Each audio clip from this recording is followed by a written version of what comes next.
Good evening, everyone. Welcome to our webinar, EU Sanctions 360, Russia, Global Enforcement and Compliance Challenges. I'm Safak Herdem, Managing Partner at Herdem Attorneys at Law. As a full-service Turkish law firm, we pride ourselves on being at the forefront of sanctions-related legal practice in Turkey. Our expertise extends across international trade and aerospace and defense law, and we are honored to lead the Turkish trade compliance in the sanctions network, positioning us as a key resource for navigating the complex compliance landscapes. Today, we are honored to be joined by two esteemed experts, Dr. Gerd, partner at GVW Graf von Westphalen in Germany, and Ms. Sophie Gabillot, a partner at Square Law in France. I would like to invite both of you to introduce yourselves and share a bit about your professional backgrounds. Yeah, who shall start? Ladies first? Ladies first. If you like, it'll be a pleasure. Okay. Well, so I am a partner at Square Law Firm, a full-service law firm based in Paris and in 7 other locations in France, but I'm personally based in Paris, and my background is actually sanctions.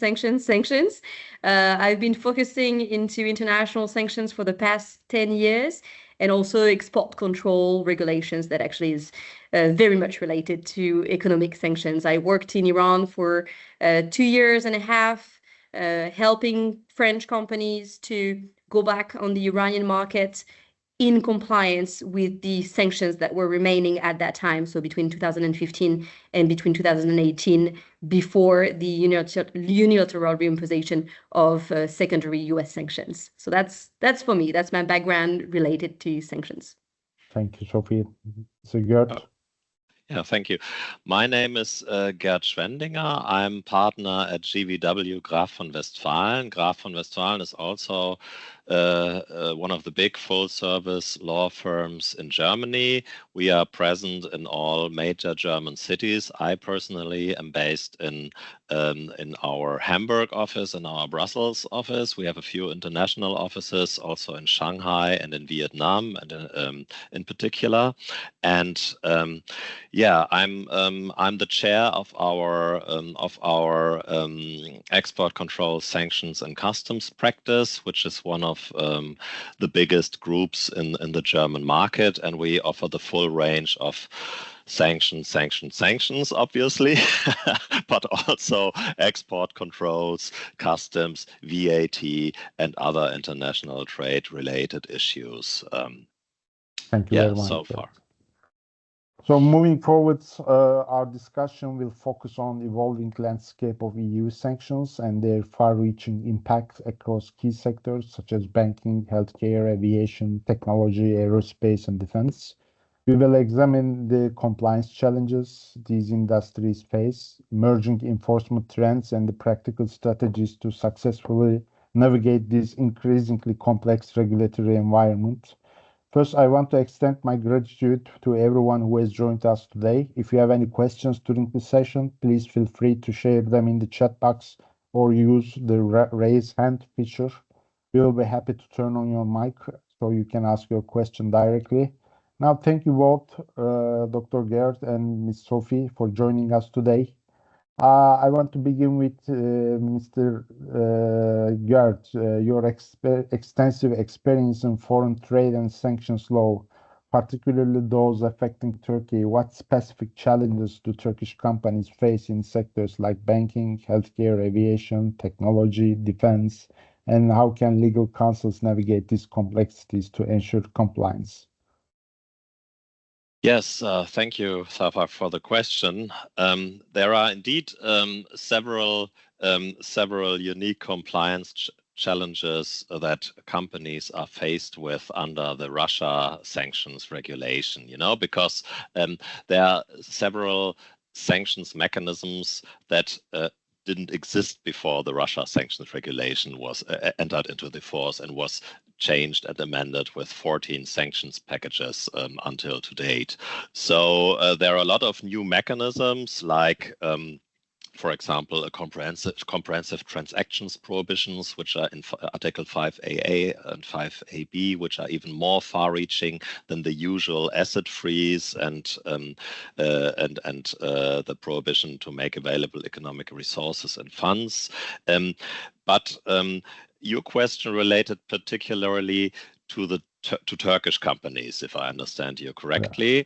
And well, the first answer to that should be, obviously, Turkish companies do not, by definition, fall within the scope of EU sanctions. You know, EU sanctions apply to companies that are incorporated within a EU member state and to citizens of EU member states. So as Turkey is a third country outside the EU, the first remark should be that by definition, EU sanctions do not apply directly to Turkish companies. However, and now there's a big however, they may be affected indirectly by EU sanctions in numerous ways, I would say. So, I mean, one, for instance, is that, as you know, the EU sanctions force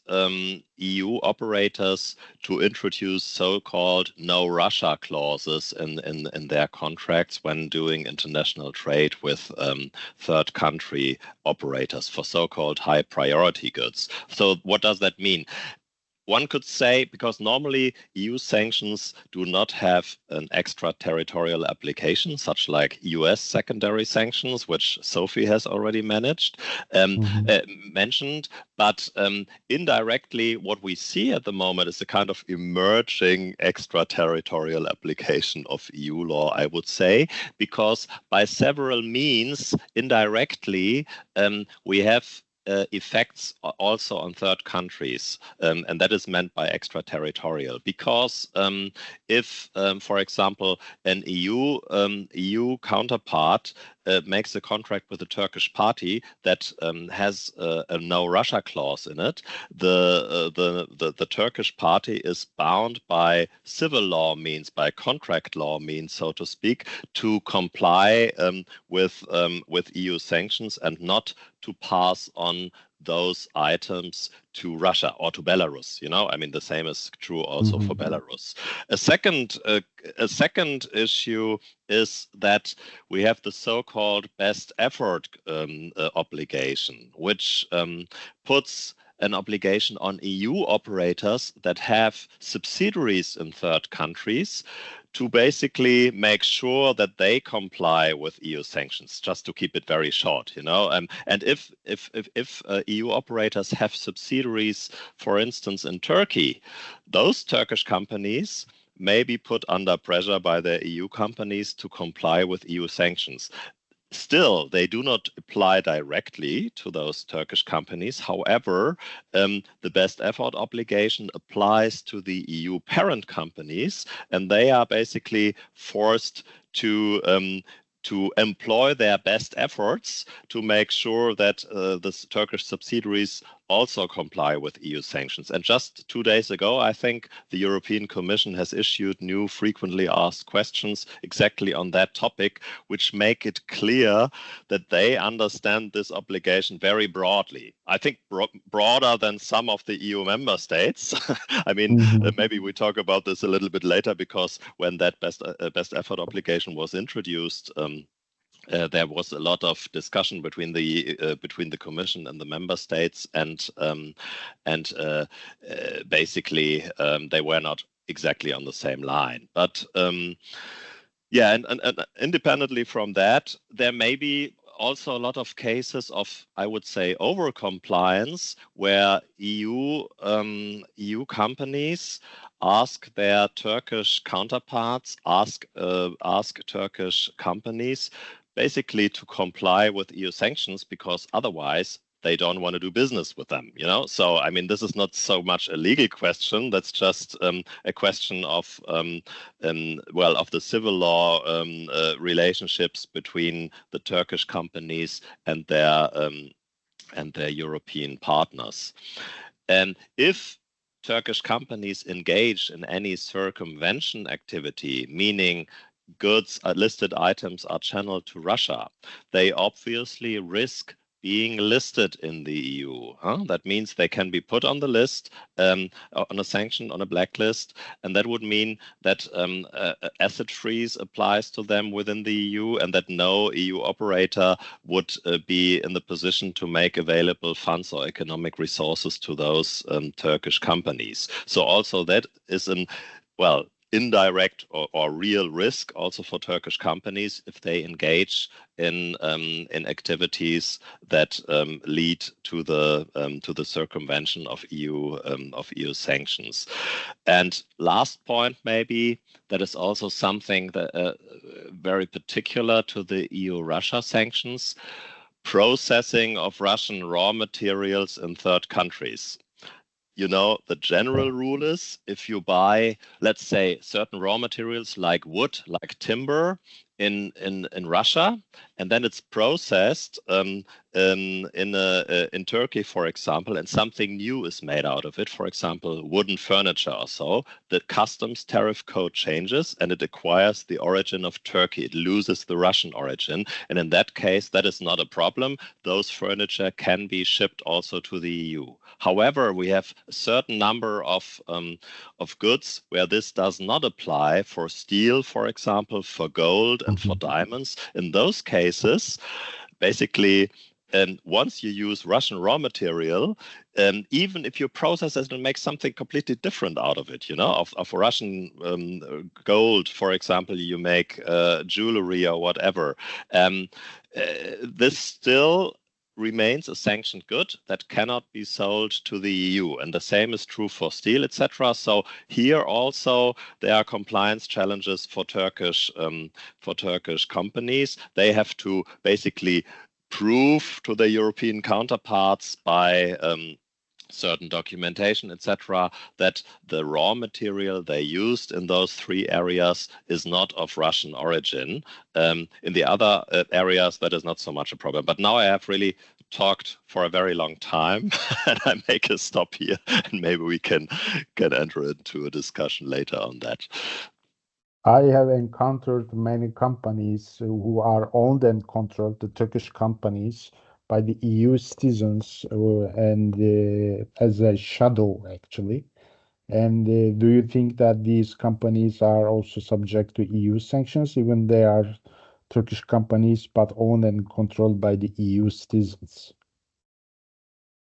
If that question is directed to me, I would say there is obviously a risk, yes, because the sanctions as such, for several reasons, basically.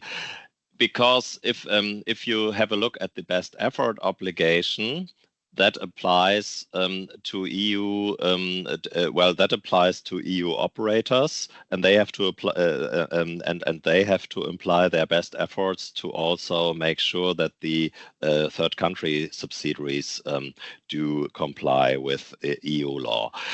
Let's say in the old world, at least in the reading of the German authorities, this would maybe not have been a problem, because although the EU sanctions generally apply to EU citizens, at least the German BAFA and the German ministry said we have a kind of corporate veil, you know, if those people, if they do not act in their own name and for their own account. For example, if you have a German or a French CEO or a German or French employee in a Turkish company, one could have said that does not, that they, if they do not act for themselves, not on their own account, basically in their own name, but in the name of the company as an organ of the company, then they would be kind of shielded by a corporate veil, and the EU sanctions do not apply to them. At least that was the position of the German authorities. However, nowadays, I think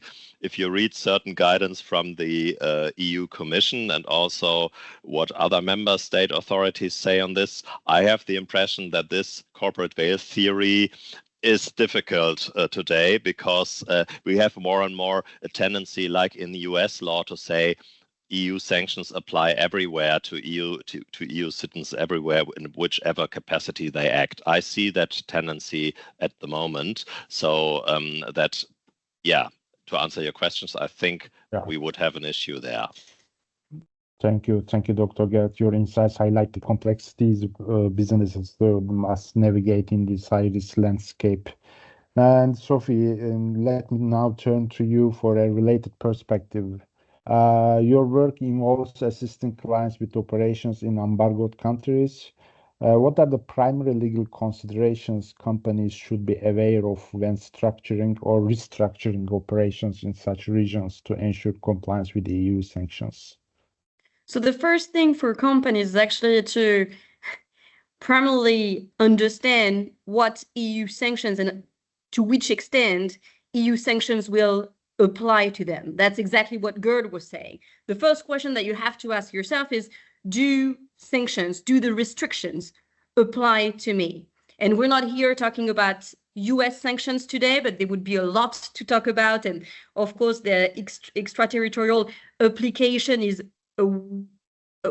a lot more known by operators of the world.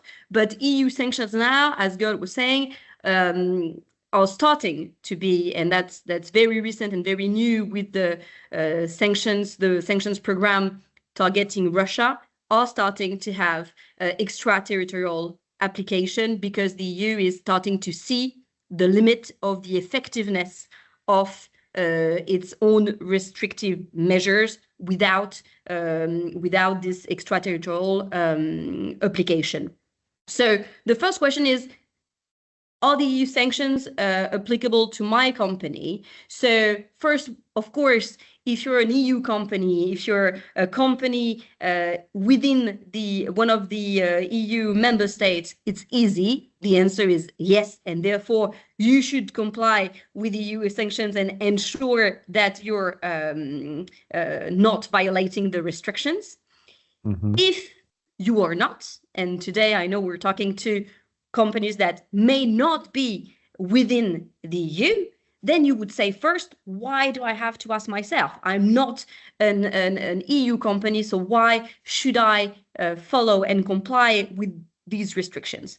Well, now, because of the evolution of the EU sanctions regime, you should ask yourself if, one, you have clients, service providers, actually partners, commercial partners that are within the EU, because as Gerd was saying, there's one first thing that is very important, is that these companies now have to be careful. They have to have a clause, which is a no Russia clause in their contracts to ensure that their products will not go to Russia if their products are concerned by the restrictions.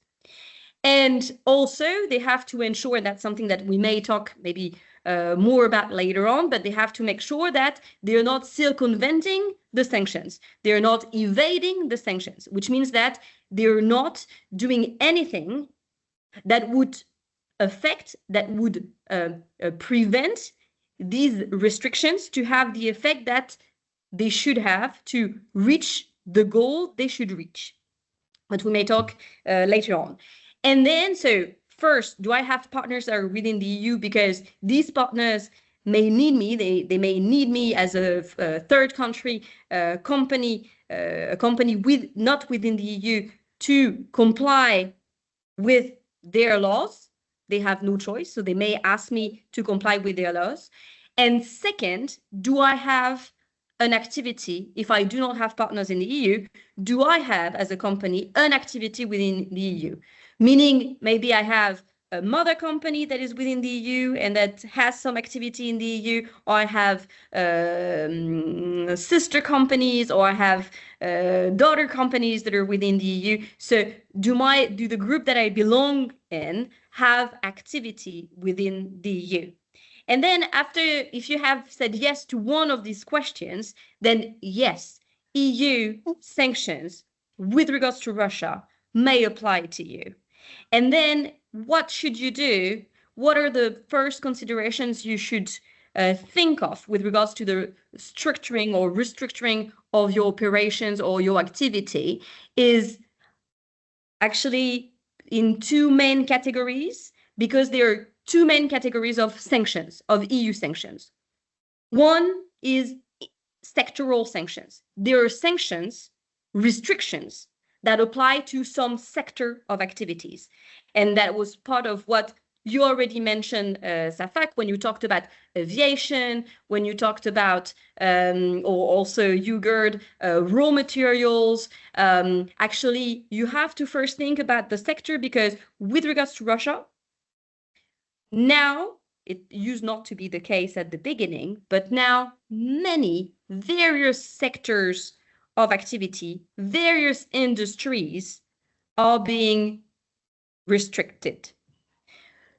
First of all, dual-use goods. I mean, if you work in the military or defense sector, then you're like the first target, and it's like almost a no-go for EU companies to work with third country companies that would work in this sector of activity with Russia, because there would be a high risk of circumvention of sanctions, and it's one of the first industry that is targeted. But you also have so military, dual-use goods, but you also have the luxury sectors, any sector of activity that is seen as a high revenue sector for Russia. So first you have to look at the sector.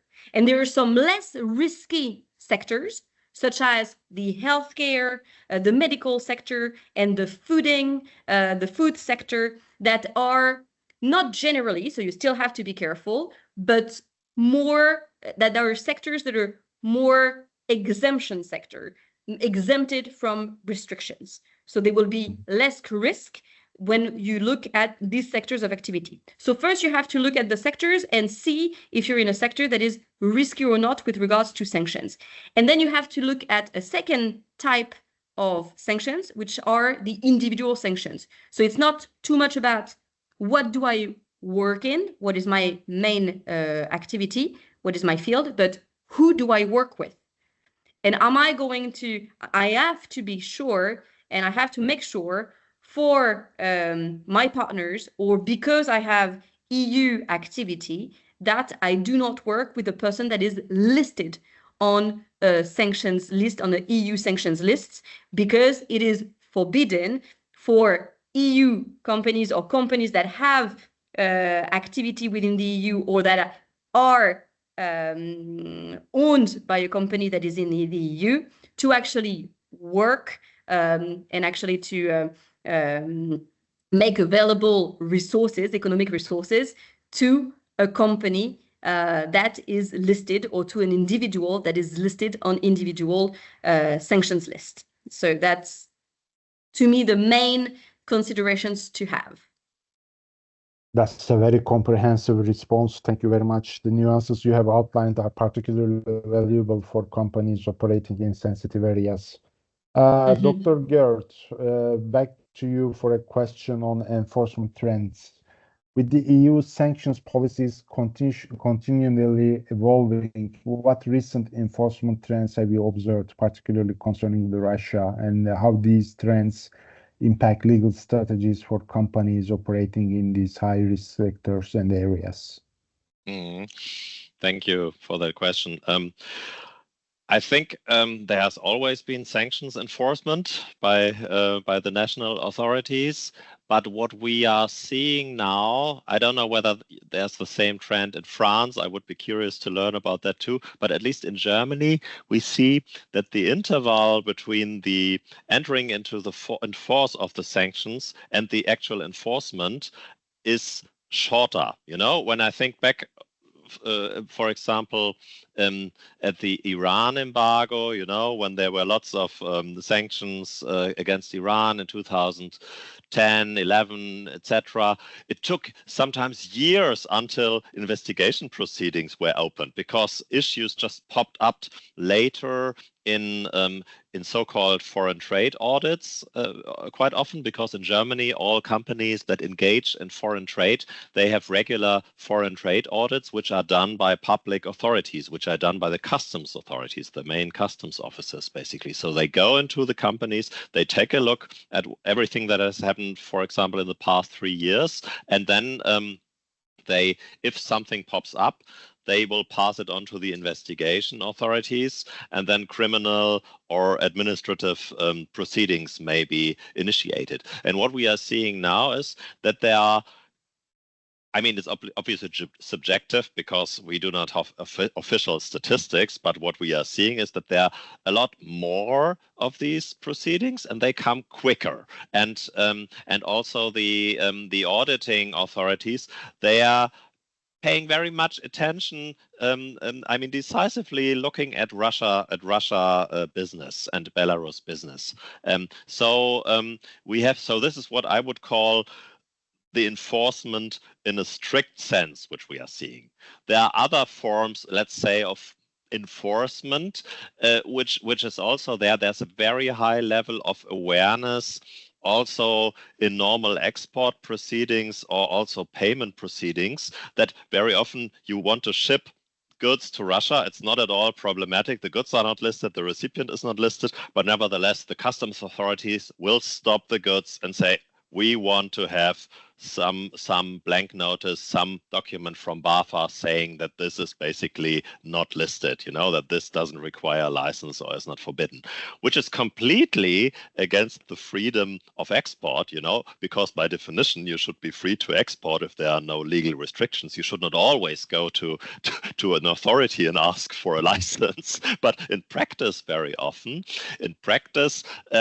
you are kind of forced to ask for a license, which basically says to you, oh, you don't require a license, it's not prohibited, it was unnecessary to come to BAFA, because to have this kind of paper, to present it to your bank, to your logistics provider, to the customs authorities, to get the items, to get the goods out of the country, you know.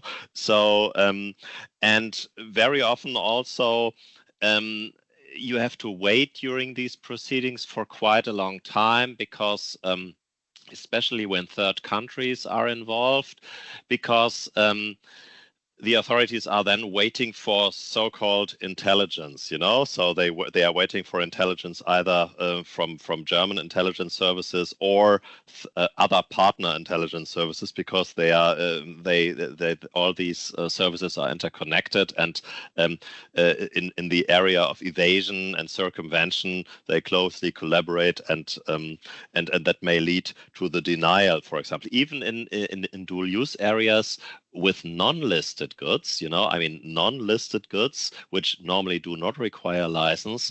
Very often in recent days, we see that the catch-all, so-called catch-all clause is invoked, Article 4 of the EU dual use regulation, which means the authority can constitute the requirement of a license in areas where normally you do not need a license because, for example, there's a very sensitive use like military sector, etc., and then deny the license.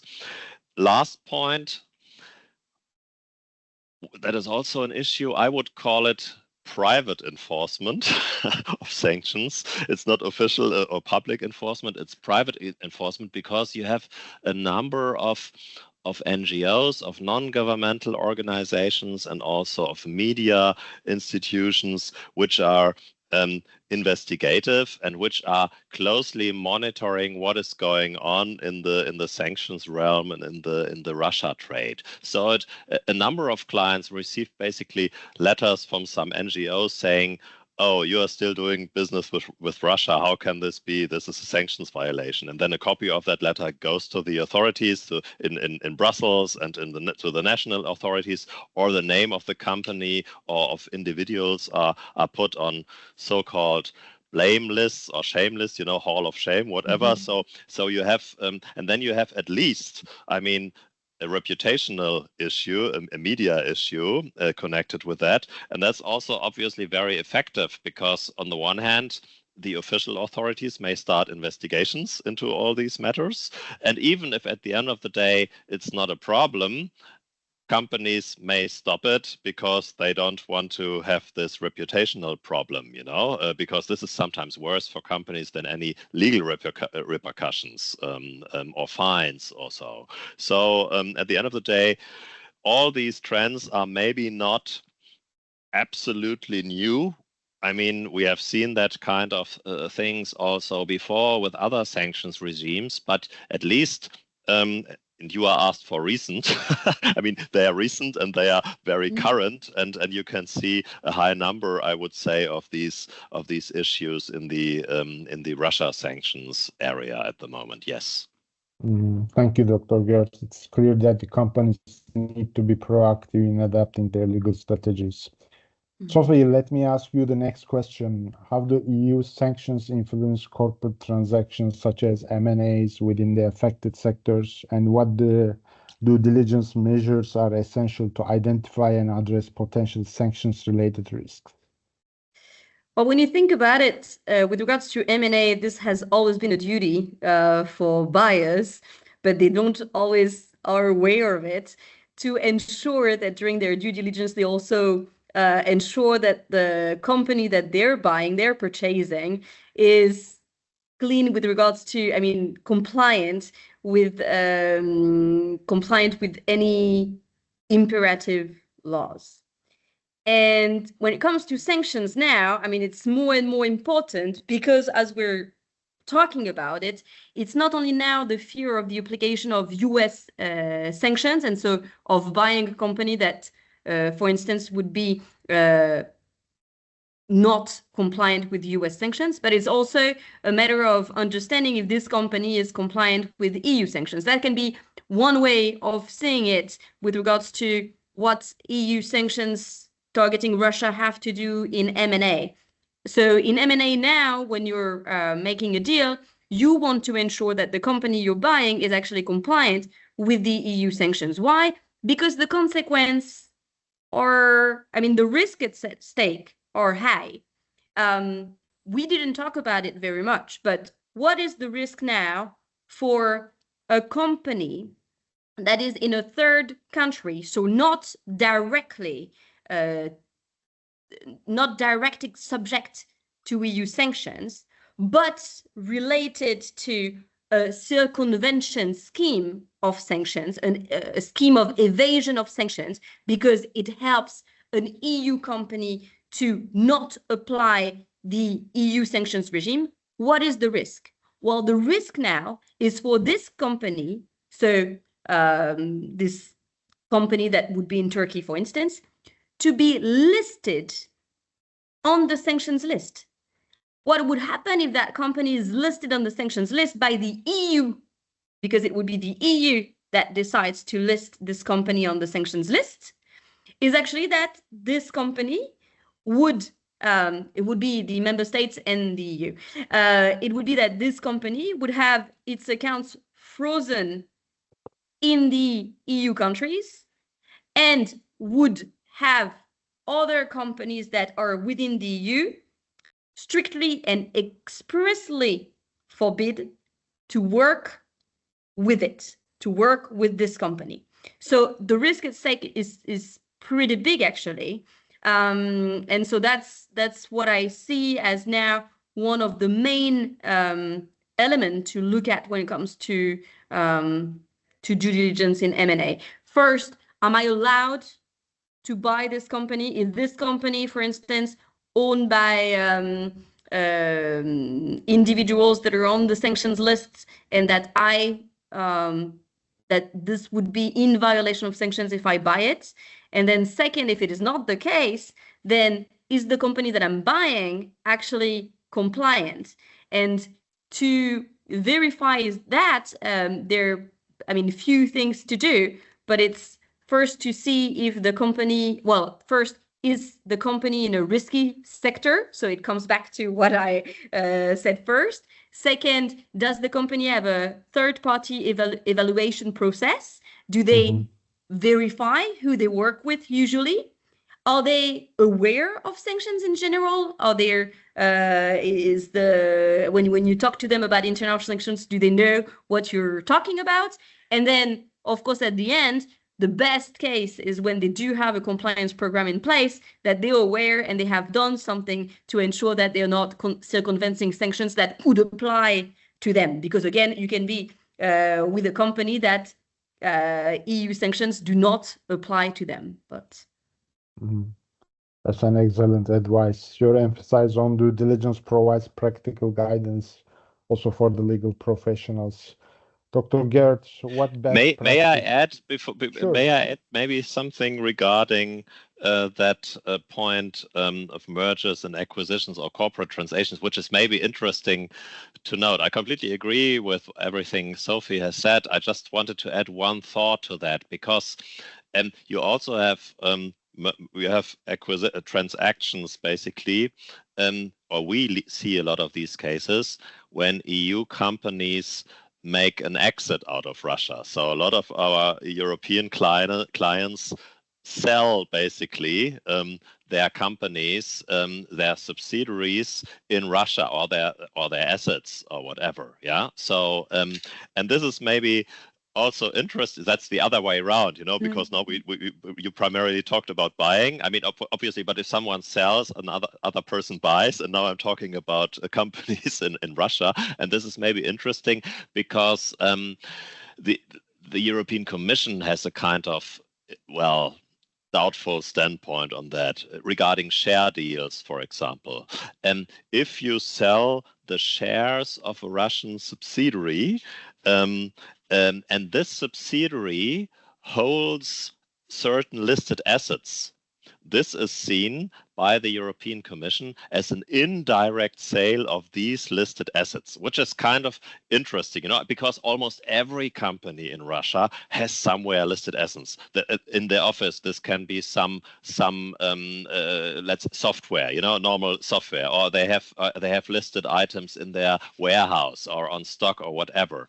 And this means, because this is an indirect, in principle prohibited sale of listed assets, this would require a license by the national authorities to sell that nevertheless.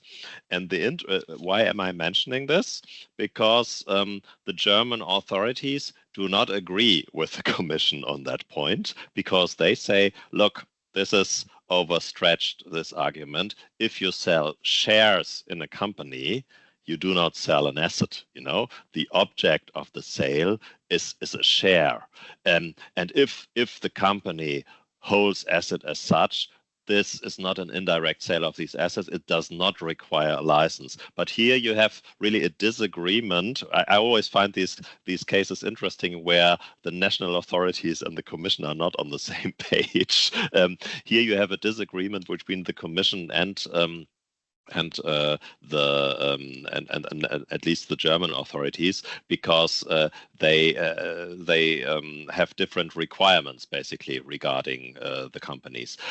Just independently from the fact, obviously, that when you sell stuff in Russia, you also have a lot of problems on the Russian side. You have to pay the exit tax. We have basically, and also within our firm, we have lawyers that speak Russians that are very well acquainted with the Russian market, and it's really, it's very difficult. You need to apply for a license basically from a Russian commission. You have to pay the exit tax, etc. And the position of the Commission is not so easy to understand, because I think one of the goals of the sanctions is to weaken the Russian economy and to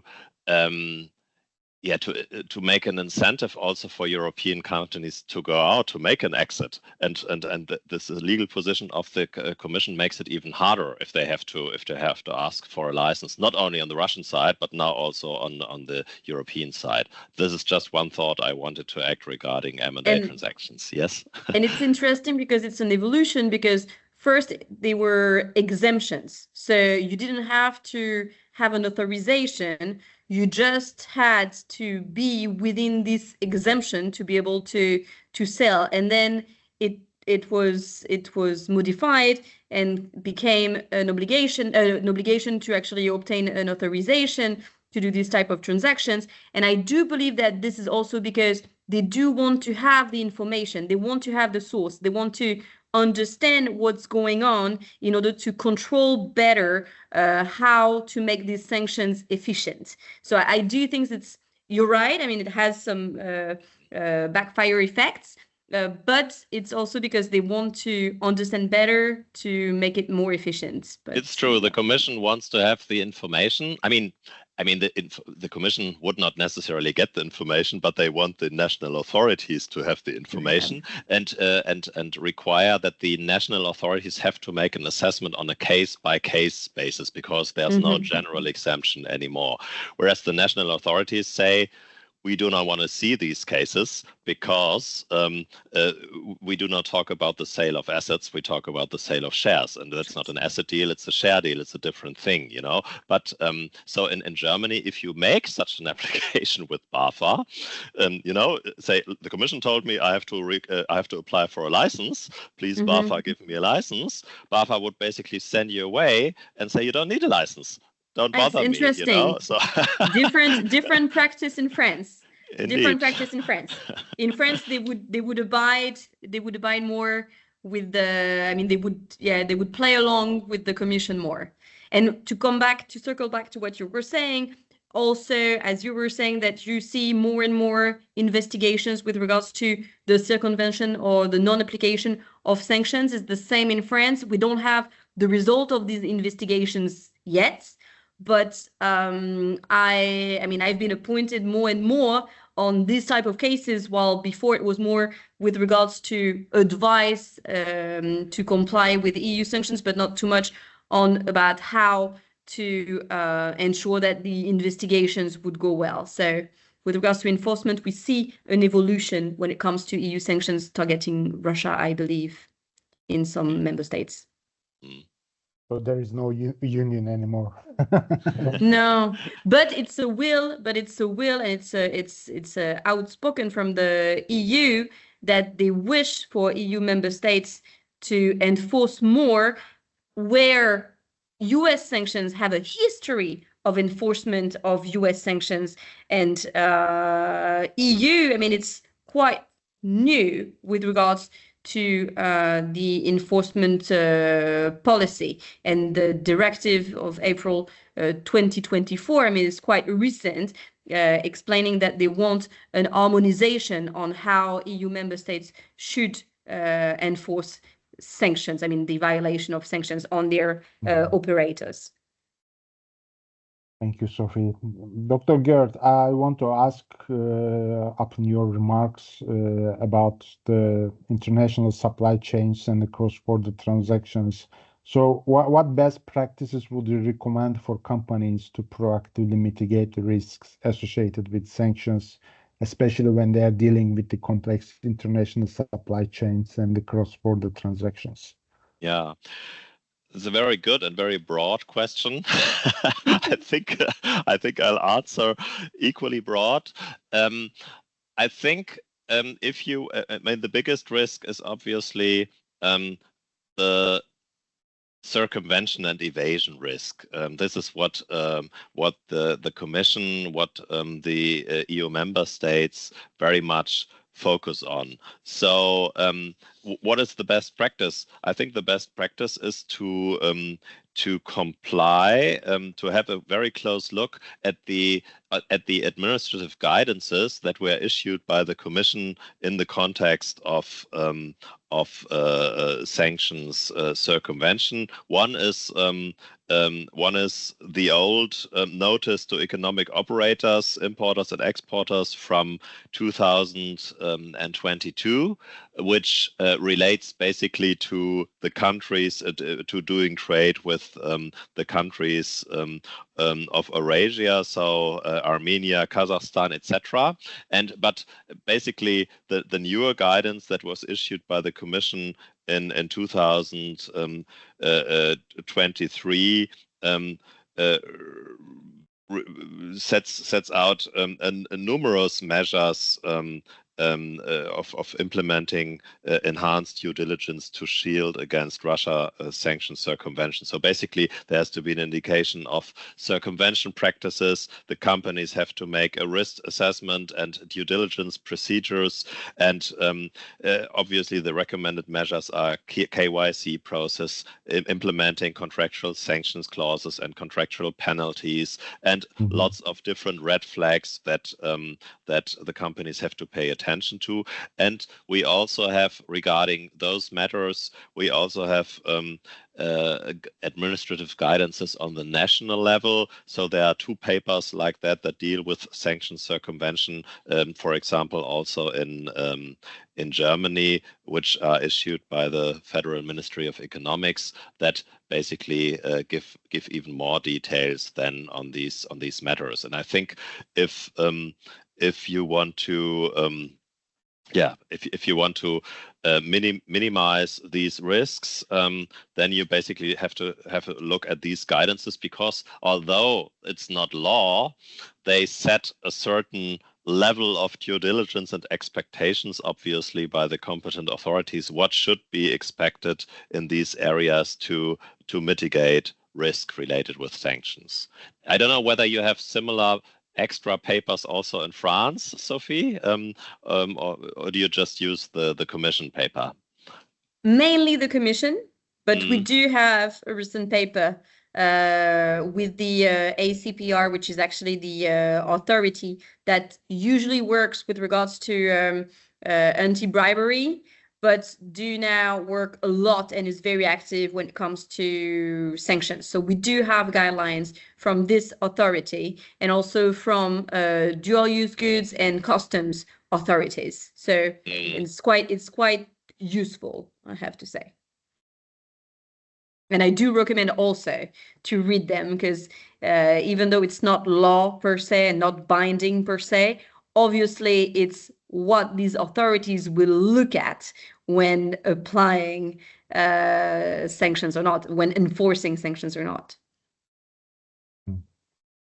All the recommendations offer valuable strategies for navigating these challenges. Sophie, I want to ask you a question about the transactions of the Turkish businesses with the EU countries. What's your thoughts about cross-border transactions, especially for Turkish businesses engaging cross-border transactions with the EU countries? And what are the critical compliance considerations under the current sanctions regime? How can legal professionals advise clients to mitigate the risks associated with these transactions? Because there are too many Turkish legal professionals and having special focus on the EU sanctions and dealing with the cross-border transactions with the EU countries.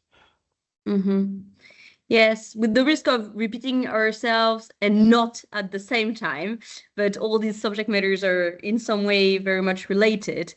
The main risks when it comes to if you are a legal advisor to a non-EU company but working with EU countries, the main thing that you have to consider is that these EU companies will have now requirements applying to them that they shall impose on their third-party partners. And so in order to mitigate the risk of participating, because that's the main risk, participating to a scheme of evasion of sanctions, which could lead to being listed and being a sanctioned company, even though you're not an EU company. Well, in order to mitigate this risk is to, first of all, accept, but being aware of what it means, the clauses that are going to be proposed, ensure that these clauses are strictly the one that the law, and when I talk about these clauses, I'm talking about compliance of sanctions clauses, because now EU companies shall ask for these clauses to be inserted in the contracts related to cross-border transactions. And so it's to, yes, accept these clauses, but explain to the clients what they mean, what they entail, and to ensure that in practice these clauses are applied, meaning that the EU products that would be forbidden to be exported to Russia would not be exported to Russia, and to keep the proof that these EU products, because if you're working with non-EU companies, then maybe these non-EU companies, you will be like, okay, these can go to Russia because they're not bound by the EU sanctions and by the same restrictions. So let's say products from China, for instance. But you have to keep the proof that the EU products have not been exported, if they were forbidden to be exported to Russia, have not been exported to Russia. Same for import, because there are also some restrictions with regards to import within the EU. So to ensure that within the EU, you're not going to have some products that would be forbidden to be imported into EU if they come from Russia. And also ensure, of course, that with regards to the transactions that involved even indirectly an EU company, there's no companies or individuals that are listed under the Russian sanctions regime. And then also talking to your client and making sure with regards to this last point that they do this third-party evaluation, that they ensure when it comes to working with companies that are subject to EU sanctions, that they do respect individual EU sanctions, meaning not working with third parties that are on the sanctions list. Thank you. Dr. Gerd, moving towards the financial sector, the EU sanctions regime is quite and very complex. Do you see areas in which the interpretation and application of the sanctions differs between European Commission and the EU member states? Yes, of course. I mean, we already mentioned a few areas during our discussion. One is the issue of the share deals, for example, which we just talked about. And the other one, the issue with the corporate veil principle, which was generally applied by the German authorities, but which is now kind of put into question by what we see and hear from the EU. So, but there are other examples. I mean, as you said, Safak, is this the end of the Union?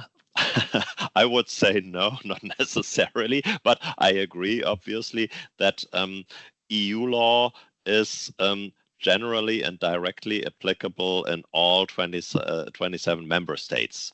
And obviously, it should be applied and interpreted also in a uniform way. But however, this is maybe also the beauty of the European Union, that you have 27 different administrations that have their own ideas and different situations. And until such a question ends up with the European Court of Justice in Luxembourg, which can happen if you have a reference for a preliminary ruling by a national court, and then the ultimate instance to decide that is the European Court of Justice.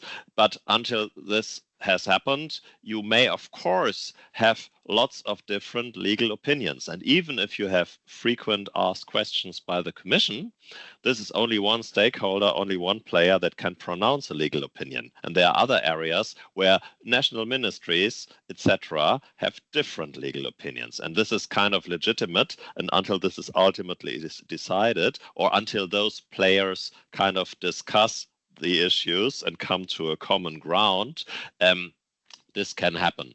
But that being said, we have indeed a few more examples.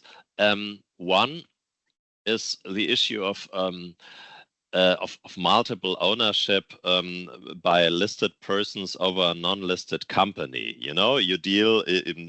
Imagine you have a counterpart, a client, or a seller, or whatever, or a buyer that is a non-listed company, but you find out, it has listed shareholders, which is usually a red flag, of course, yeah. And you may have one shareholder who has, let's say, 25%, and the other one has 30%, and they are both listed, and together they have more than 50%. So what happens then? The answer of the European Commission is quite clear. They say you have to aggregate those ownerships of the two different listed shareholders, and basically then consider the unlisted subsidiary as if it were listed. So it's a bit like the 50% rule in US law, which is also kind of applied by the Commission. So their answer is yes, you have to aggregate. The answer of the German ministry is generally not.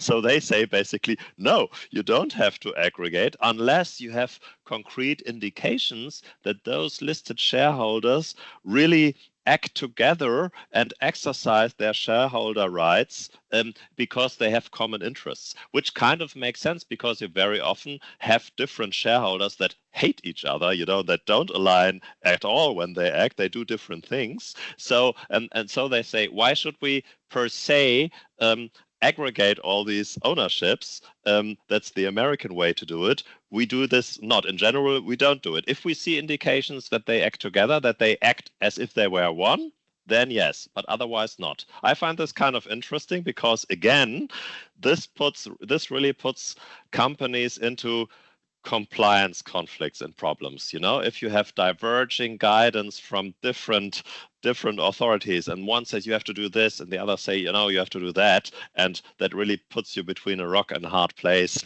in practice, because you have to make a decision on what to follow. And another interesting example, maybe, and this would be my last example then, you maybe know that there's in Article 5N, you have very broad service prohibitions in the EU sanctions. So, for example, consulting services or legal advice and business consulting, etc., bookkeeping or tax consulting, all this is covered. And after the 30th of September 2024, now an authorization is necessary if these services are used for the exclusive use of a legal person, entity, or body in Russia that is basically owned or controlled by a European entity or by an entity from certain partner countries of the EU. So here you can have an exemption, but you have to apply for it. Also here, Sophie, we had an evolution. Before it was differently, but now you have to ask for a permission on a, well, we have to ask for a commission and for a permission, and the commission, the European Commission would say you have to ask for an authorization on a case-by-case basis. And now, what did the German BAFA do, the Federal Office of Economic Affairs and Export Controls? They issued a general license number 42, which basically across the board exempts all these services, which is basically an authorization for all these services covered by 5N, and it's all generally, and all you have to do, you have to register with BAFA. You have to inform them that you provide these services, and then you are generally exempted. And this is something which the Commission obviously doesn't really like. They are not really happy with this, because in their they issued their frequently asked questions where they explicitly said the Russia sanctions regulation does not foresee any general authorizations covering entire sectors or activities, and such a general authorization would amount to a kind of de facto exemptions. And this is obviously what the German authorities want, and what they also did. And they say, we don't care. A general license is a means of administrative or an administrative way of granting authorizations that has always been used. I mean, this is general license number 42, so there are lots of others in Germany, which national general licenses, and they say it's okay. So in some cases, you really have even conflicting FAQ by German authorities and by the Commission, so they are basically publicly contradicting each other. By now, I have the impression that at least the German authorities, they tend not to publish any FAQs on this anymore, because for diplomatic reasons they do not want to contradict the Commission too openly. However, if you ask them individually, for example, on exactly this point, there's this general license, can we use it? Because there's the FAQ of the Commission, should we apply for an individual license? They will answer you, no, please use the general license. This is our way to proceed. So as you can see, and I find these cases very interesting, there's not always complete harmony within the union. It's not the end of the union, I would say, but you have really different ways of applying and of interpreting the sanctions within the different member states. And this, of course, also then has its effect on the enforcement side, because if you have different standards, then the enforcement will also be different. Yeah. Yes. I think if I may, I think it's very interesting because it's very different, a different approach from, between Germany and France on this part. I know it's even different in Spain. Now Spain, surprisingly, is starting to be an example of complying with the EU sanctions and is being very serious about it. Italy, not as much in practice for the moment, but it's very interesting to see this difference of application and interpretation of the EU regulations. And the issue is, what I believe, because I have a bank as a client, and for this bank, for instance, it is very important to comply with the laws in a way that they would have no issue with any of their partners anywhere in the EU. And so I'm just wondering, with regards to the German banks that may also have affiliate companies in other member states, how they deal with, because I understand the industrial that would come with this license, general license, and say, I'm allowed to do so, so please be nice and receive the payment for the services I provided in Russia with regards to legal services that I provided to a Russia company that is not listed, just a Russia company. But if I was the bank, I would be in a very uncomfortable situation saying I have partners in other EU member states that may apply EU regulations in a different manner. So it really does create, I think, issues in a very practical ways, and of course create some insecurity, some legal insecurity for companies. Obviously, that's what I was saying before, that it puts companies in a different situation if you have just differing guidances from different authorities. One way to resolve the problem you mentioned, Sophie, is it gets really interesting if you have international cases, in the sense that different member states are involved. This is basically what you were talking about. What can I do now? I mean, one possibility is you always apply the highest standard, then, so everyone will be happy. Or depending on the case, I mean, if you have service provision and that service is provided from different member states, in principle, I mean, then the different entities or persons in the different member states have to apply in their home countries for the licenses. And in some, maybe they have to apply for individual licenses, and in others, they may use a general license, so you can go also there on a case-by-case approach, because BAFA will obviously not issue any individual license. They will always say, not necessary, we do not accept your application because there is already a general license which you can register for. That's it, goodbye. So at the end of the day, it creates problems, but I think they are generally solvable. Of course, yeah. Of course it does. Of course they are. It's just that there is it's interesting to see what may be the consequences of the inconsistency of the application interpretation of the EU regulations. It is on an everywhere. So we have two questions from the audience. The first question is, how real is the risk of secondary sanctions? It would be quite an aggressive step. I think the question relates to the US sanctions, as the EU sanctions has no secondary sanctions. Well, I don't know. Maybe the persons can specify. We are here to talk. I mean, at least I am here to talk about EU sanctions because I'm not a US lawyer. Obviously, we also have an overview on US sanctions, but generally, if it really comes to terms, we collaborate with US law firms on that.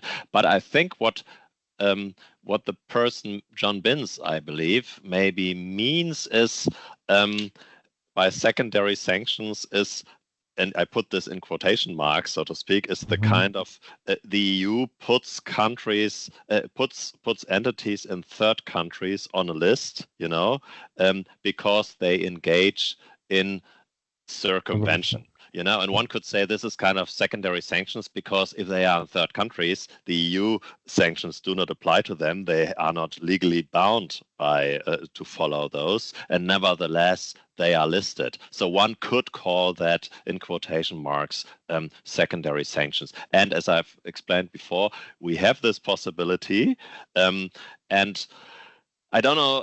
I don't think that the risk. I mean, the thing is, the EU created this possibility as a kind of threat, you know, because they want to deter companies in third countries to engage in such circumvention activities, because they say, look, we can list you, and if we list you, you are going to have problems, you know.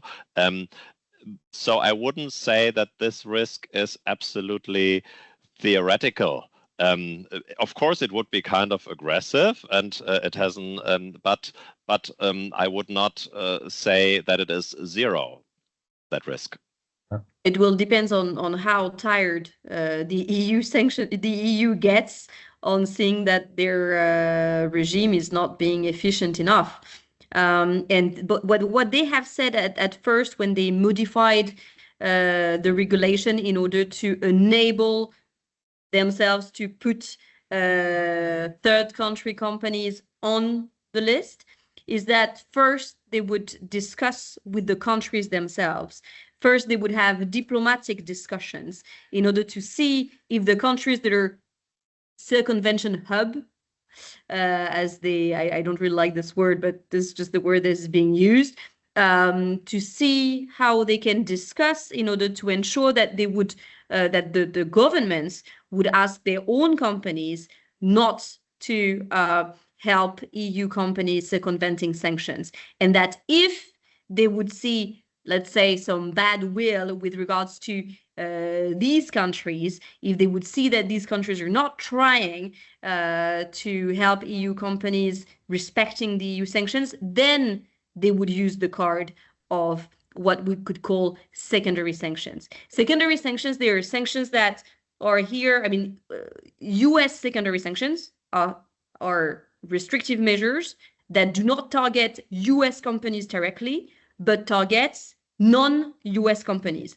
So if here the word secondary sanctions was used with regards to EU sanctions, I would understand that it's what is the risk for the EU regime to apply sanctions to non-EU companies.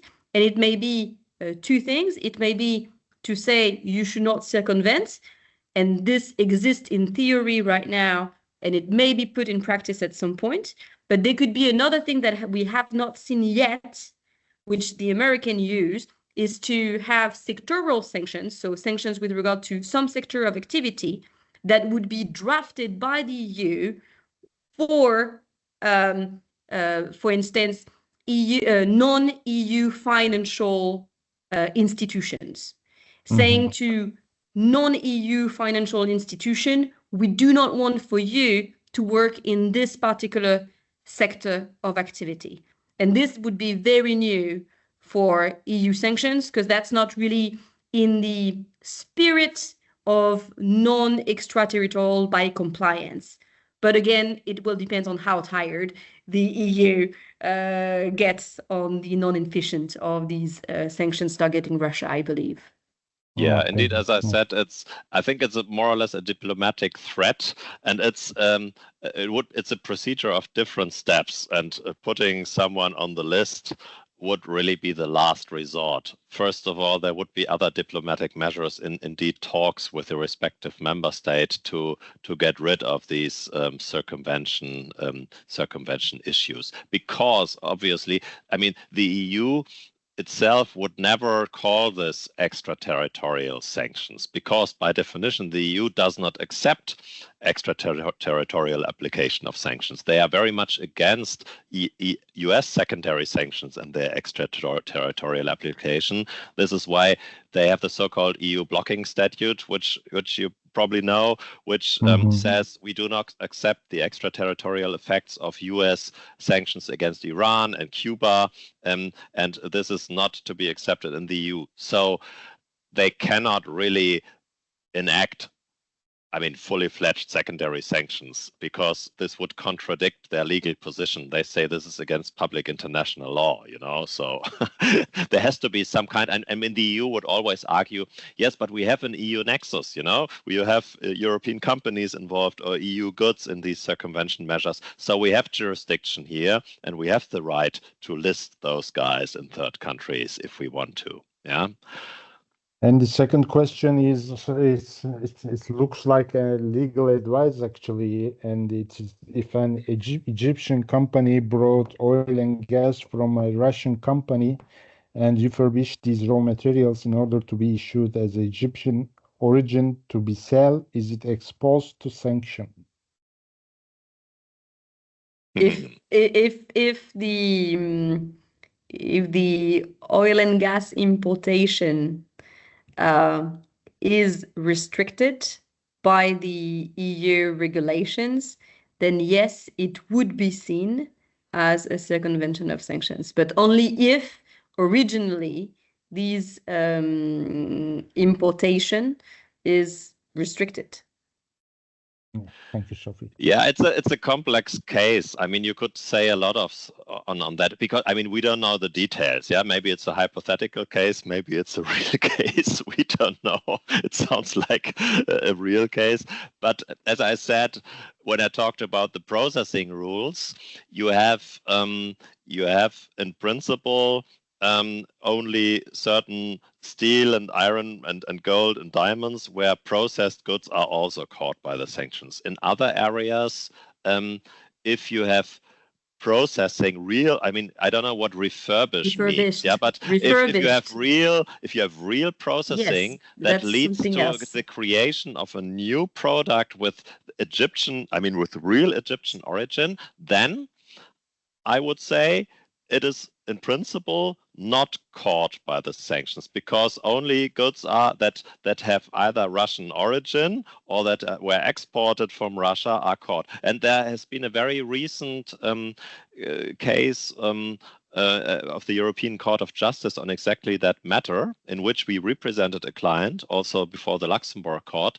That was a case that related neither to Russia sanctions nor to Iran sanctions. That was another that related to the old Myanmar embargo. And so the company bought processed wood from Taiwan that was allegedly made from raw material from Burma, from Myanmar, and by processing these wood acquired the Taiwanese origin. And now the question was in the German legal proceedings whether this is caught by the sanctions or not. And the German court said, okay, it may not have this wood that came from Taiwan to Germany.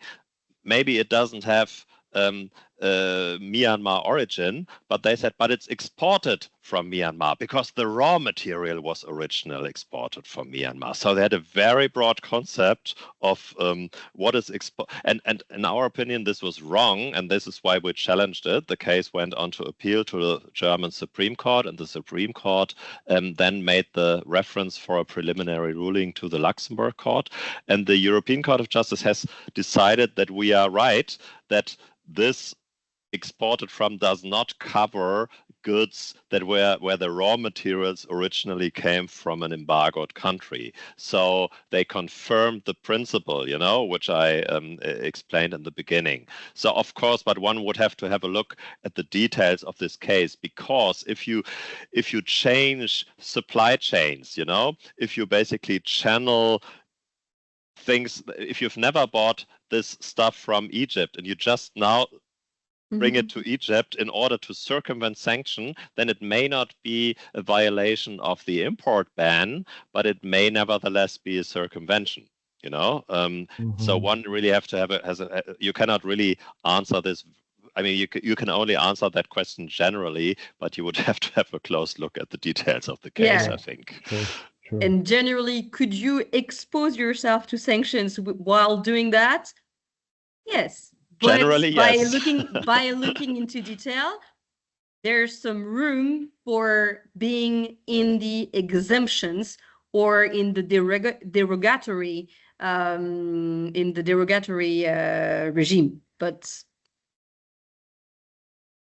thank you, Sophie and Dr. Gerd, for sharing your valuable expertise and insights and investing the time with us. Actually, your perspectives are invaluable for understanding the complexities of EU sanctions and their impact across various sectors. To our audience, especially our Turkish legal colleagues, we hope this discussion has provided clarity and practical guidance for navigating the challenges of sanctions compliance. We appreciate your participation and look forward to continuing this important conversation. For any other relevant questions, if you have, you can write to us at info@herdem.av.tr. Thank you very much. Thank you very much for having us. thank you.